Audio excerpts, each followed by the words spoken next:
Dako.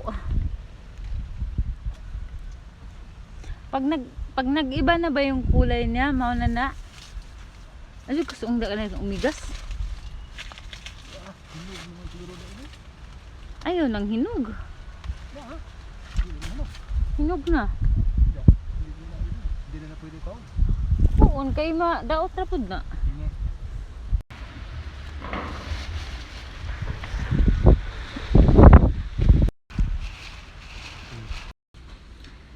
Babalik tayo ng mangga, guys. Ito yung mangga na nakuha ko, guys. This is apple mango. Ito yung masarap imukbang.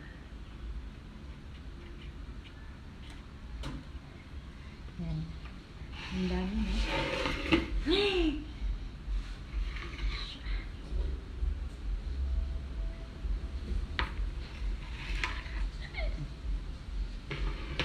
So, tapusin ko lang tong babalat. So, yun na. Nahiwa ko na, guys. So, ito ang ating bagoong with baboy. Ooh, yummy, yummy.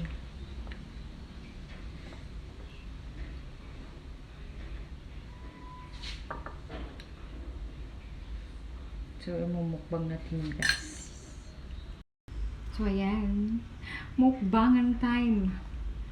Yummy. Natatakam ako, guys. Bagoong na may ano to. May baboy. Ha?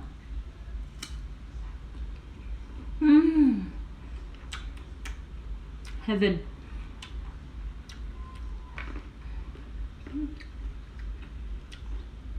Ang crunchy.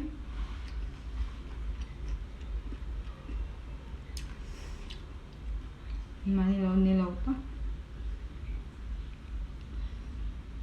So, maanghang-anghang yung ating bagoong na manamis-tamis.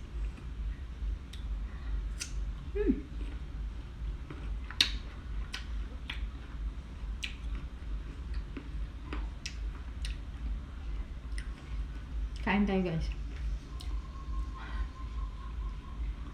Hindi maasim na, hindi siya maasim na mangga.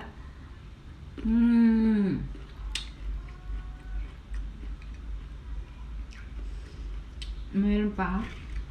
So, ang gagawin natin dito is at pahihinugin natin lang ito. Naan man siya, nadilaw na. So, konting araw na lang yan, magiging hinog na yan. Mahinog na. So, okay.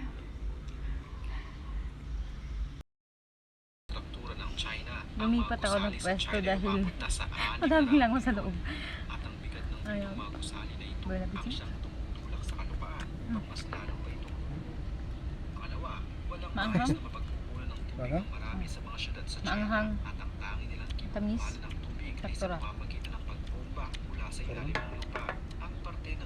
Alami as mangga di.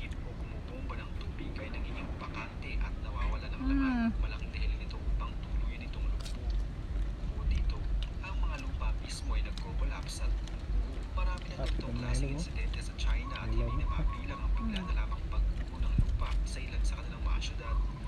Ang kanilang mga kalsada ay bigla na lamang naghihiwalay at nagkakaroon ng mga malalaking kapital. Kaya naman marami sa mga residente dito naglaban ang kinailangang ilipat sa mas ligtas na lugar. Kahit ang kapitolyo ng China na Beijing ay hindi niligtas pagdating sa paglubo ng lupa, isa din ito sa mga pinaka-apektadong lugar kung sakaling dire-diretso ang paglubo. Ang Shanghai na sentro ng finance at manufacturing ay hindi din ligtas. Parang nakulangan ako sa tamis. Ng balita para sa Pangulo ng China na si Xi Jinping kahit siya hindi din makontrol ang paglubog ng kanyang bansa at wala siyang gaano magagawa. Thank you for watching, guys. Matupad ng bagong batas See you next time.